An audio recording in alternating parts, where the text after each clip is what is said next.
I'm Rachel Trotter, and I'm really glad to be able to talk to you today about writing our ancestor stories and some different tips on how to do it and how to make it interesting, and a few reasons why it's important to do it. So today we're talking about telling our ancestor stories and why you should do it and the benefits, but also some how-tos of how to do it and some different tips and ideas to make it meaningful and special. So why do we tell the stories of our ancestors is a big question to ask, because a lot of times here at Evalogue, we talk about telling your own story or telling stories of those that are living. And so today we're changing focus a little bit to tell stories of our ancestors, because there is a lot of importance and power and satisfaction that comes from also writing and even orally telling those stories. So I just kind of wanted to list a few reasons why it's important to tell those ancestor stories. It gives us confidence because we see the lives that they led, and it helps us to be able to make improvements to our own lives and know we can get through difficult things when we hear their stories of success and even their stories of failure. And we see how they triumphed over those things. That gives us confidence. And then another thing that I found is everyone deserves to be remembered. Sometimes we have ancestors that maybe not a lot of people know about or have heard about, and everyone deserves to be remembered in their life. I remember a few years ago at Roots Tech when Steve Rockwood, who's the director of Family Search, stood up and said, everyone deserves to be remembered. And there was kind of a collective sigh in the group as he said that, because it's so true. And we think of our own selves and our own families and how we would want to be remembered. It brings us closer to our living and our dead relatives when we tell their stories, because oftentimes when we're trying to find out information about our ancestors, we talk to other relatives that are living, and it gives us an opportunity to maybe open some conversations and some doors that we never have before. It helps us to understand who we are. Oftentimes when we hear stories of our ancestors and something that they've done, we can relate, and we say, oh yeah, that's where I got that trait, or that's where I got the desire to be a doctor or a writer, or different things like that. When we hear what our ancestors did, it helps our life to be more relatable and gives more meaning. And then uncovering the mysteries of our ancestors keeps our mind sharp. There's a lot to be said about doing that sleuthing work. I have an aunt that says that she feels like she's a detective when she's trying to find those stories and uncover things. And then remembering is an antidote that helps young people unplug and connect. So when we're helping the younger generation to remember their ancestors, it kind of helps them to get away from their video games and get away from social media and connect in a little bit of a different way. And so there's a lot of value and worth to that as well. So, and then another thing that I have found is in the process of discovering our ancestors, there's something to be said to walking where they walked and doing some research to find out how we connect. Last month, my husband and my son and I went to Louisiana. My son had been doing some family history work, and my husband as well, and they wanted to go and find some places where we had a lot of ancestors around the Baton Rouge area. And so we traveled to there, and we walked the streets where they lived. We found some graves, and we discovered some stories, and we found out some things that we didn't know about some of our ancestors in Louisiana. And that was really a special experience to spend that time. And once we came home that night from doing all of that work of trying to find where they were buried and trying to find some connections, we looked up some stories that we found, and now we have something to add to those stories. And that's a way that we can write that, and we'll talk about that in a minute. But finding those places, and sometimes we can't go, right? Sometimes we can't go to where they lived or to where they walked, But now with technology, we can see all those places and we can feel like we're there. And there's something that is really valuable and important in doing that. And it was one of those things, like I mentioned, that keeps your mind sharp because you're trying to think of all the different places and ways that to find your ancestors. So now that we've found the stories, what do we do with it? How do we share it? How do we write about it? Especially when we don't have the whole story. Sometimes there's a lot of missing pieces, or there's things that we don't know and we need to find out. This is a picture of my great, I think she's my third great grandmother. Her name is Hannah, and she's the second from the right on the end. And I had an opportunity to do some little bit of sleuthing to find out her story and to find the ways that she grew and changed. And I'm trying to add my own perspective to her story. And it's been a really great experience, but I've had to kind of be creative to figure out how to share that story and how to add my own thing. So I just want to start by giving just a few different tips of how you can share those ancestor stories and kind of make them your own, or write about them, or different things that you can do with them. So the first thing that I would suggest is, is there a family story that you have heard over and over again? So a lot of times we have those stories that get passed down orally, from generation to generation. My family has a story about my great grandmother came here from Holland. Her family immigrated here, and they did it just in parts. Two of the sisters came and earned money, and then sent for more family when they had raised the money, and on and on. But when my great grandmother came with her mother, a man gave them bananas on the train over to New York City. And my great grandmother had never seen bananas before. She didn't know what they were. And she didn't totally trust this gentleman. And so she threw the bananas away. And so this is a story that has been told forever, by my grandpa and my mom, and everyone in my family told the story. And it's recorded. But the way that my grandpa told it and my mom told it, it was a little bit more embellished. And so I would suggest, if you have a story like that, write it down in your own words. Write that story down yourself. Even if it's recorded in another way, write it down in the way that you've heard it told and the way that you remember. And then share it. Put it in a place where other members of your family can see it. If you want to upload it to Family Search or Ancestry, or even if you want to share it on a social media site. Sometimes I think we feel that we have to write a big book on our ancestor to make it valid. And that's not true. If it's just one story that you have, like a vignette, write it down and share it so other people can read it, so it's actually recorded.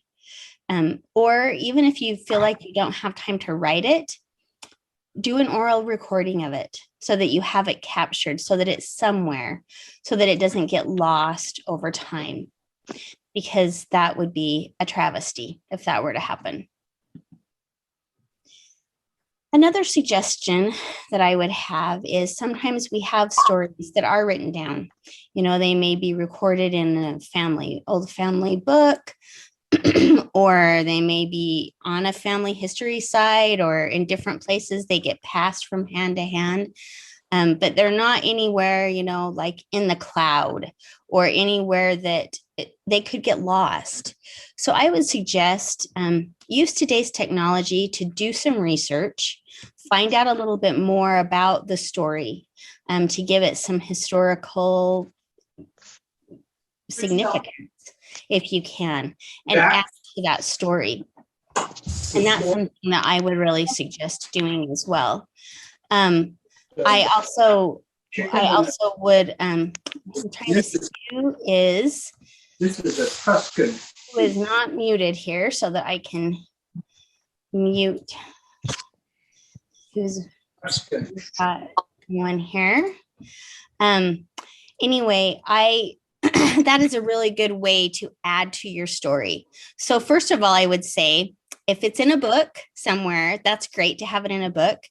But I would also suggest that you write it and record it and put it somewhere where it can be saved in a different way.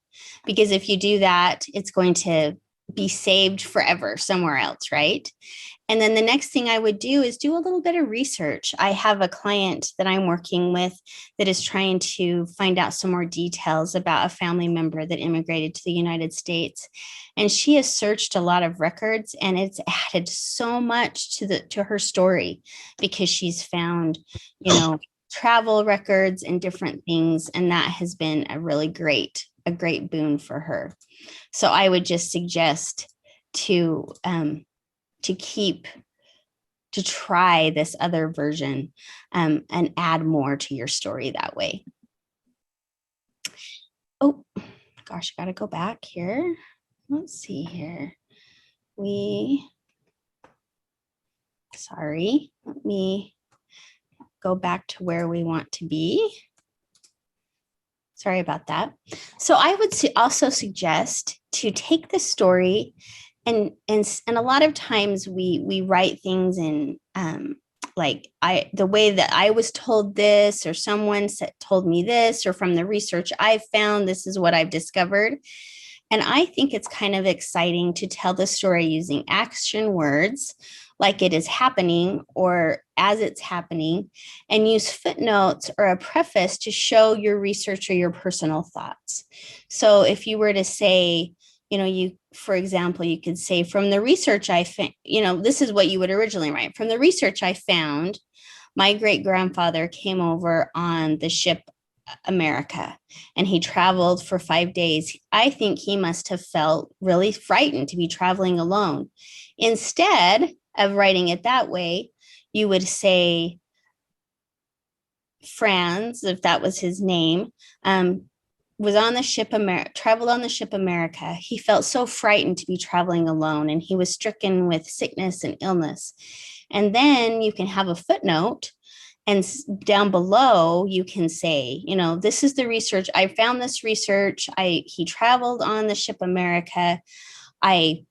I'm guessing he probably felt very frightened because he was traveling alone and he had no one to cling to when he got motion sickness. And so you can put that in the footnotes, but in the actual story where you're talking about it, it comes to life if you don't talk about it in the past tense or surmising what you think. Put those assumptions or thoughts and those facts in a footnote or in a preface ahead of time. Before people read the story, you can explain, hey, I did all this research. This is what I found in the research. And this story is going to talk about the things that I found and the things that I think must have happened from that. A couple of years ago, my husband did a big family history project for someone, and he wanted me to kind of help write a little bit of a story and to add some color, but I did not have any facts. My facts were very limited that I had.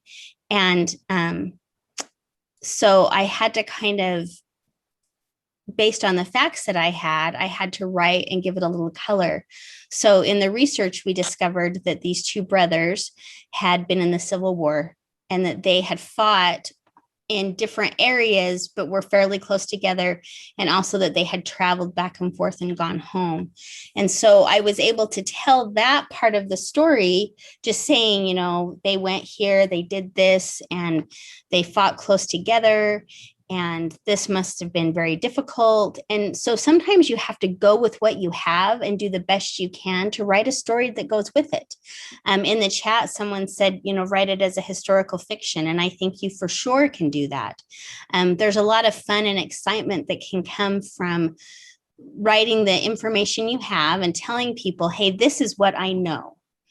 And then maybe you can have some fiction, you can add some other characters in there to make the story come alive. Of course, you need to let people know that that's what you're doing, but it's a pretty cool thing that you can do.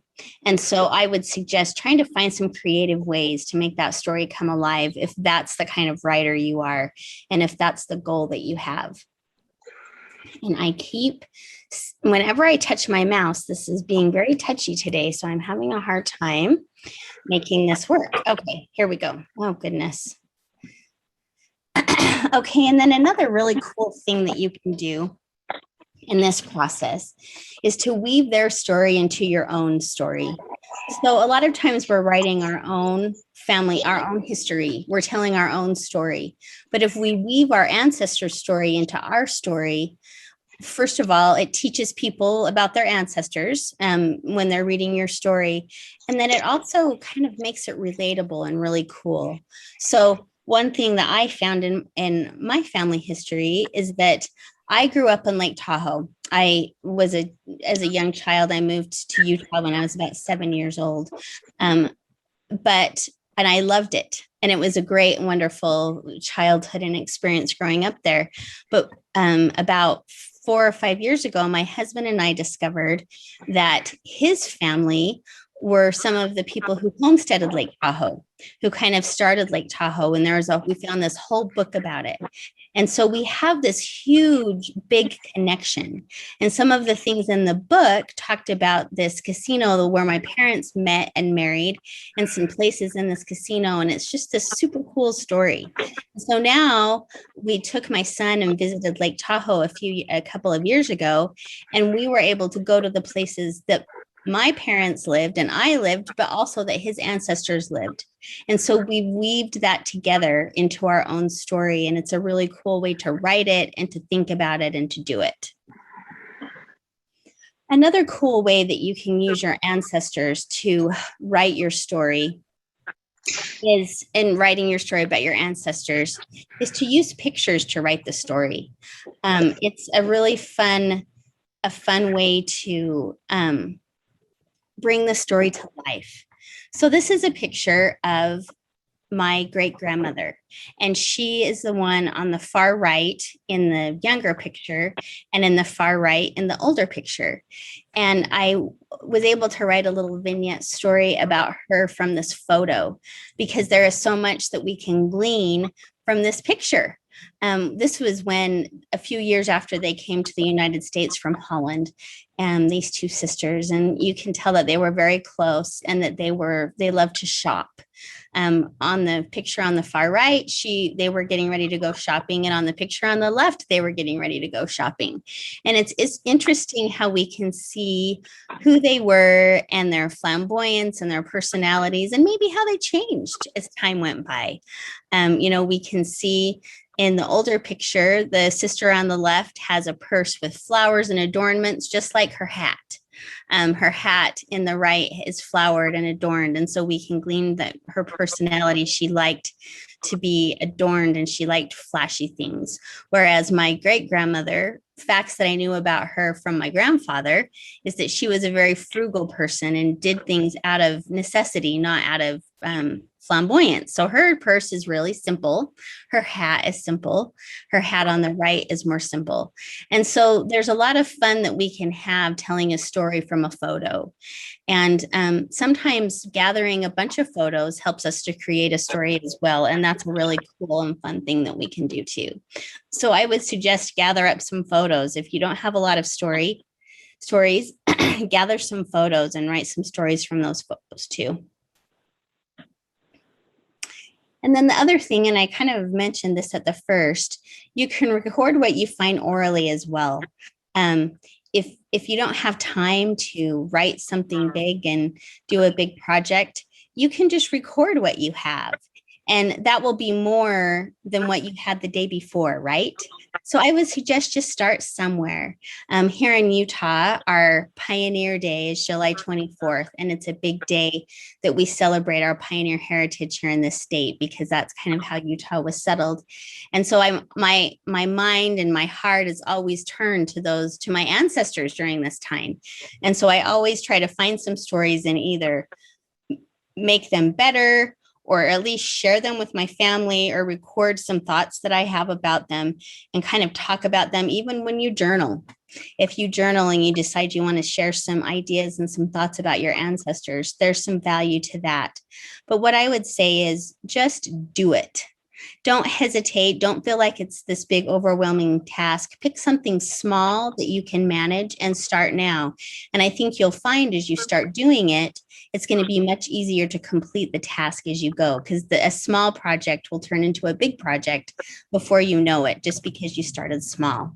So that's a way to get going and do that. I hope that today I have helped you to think of some ways to write about your ancestors and to have some success with thinking about your ancestors and starting that process of writing about them. I'm doing a little bit of research, research war records, research birth records, research census records, and maybe you can find out and glean a little bit of new information that you can add to those stories. So now I encourage you to set a date, make a plan, and do some writing about your ancestors in the next couple of weeks. And I know that you will find a great deal of satisfaction in that. So I encourage you all to have a wonderful week. And the replay of this will be up in the next couple of days. And I'll be back here teaching in a couple of weeks. So looking forward to seeing you all then. Have a wonderful day. Thank you. Bye-bye.